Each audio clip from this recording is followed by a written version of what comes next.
जाई जुड़ुआ लाला नवा जदी देव घर जइबू हो। ए भौजी होई जाई जुड़ुआ लाला नवा जदी देव घर जइबू हो।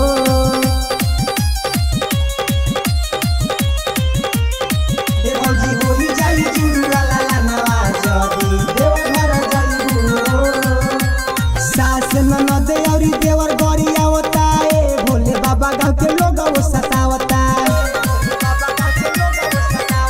सास ननद औरी देवर गरी आवता ए भोले बाबा गाँव के लोग वो सतावता। पर समारी दुख भागी सारी गोदी फूल खिलाइबू हो।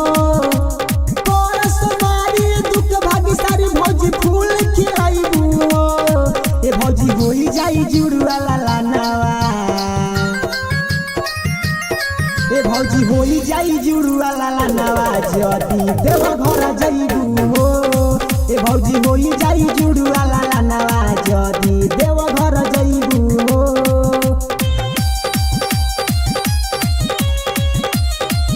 ए भौजी होई जाई जुड़ुआ लाला नवा जदी देव घर जइबू हो। बाटे बड़ी शक्ति भोले भंडारी में जय शिव जपत रह भौजी तू गाड़ी में। बाटे बड़ी शक्ति भोले त्रिपुरारी में जय शिव जपत रह भौजी तू गाड़ी में। सैया सूरज जी के संगवा तू जइबू दर्शन पाइबू हो। सैया सूरज जी के संगवा तू जइबू दर्शन पाइबू हो।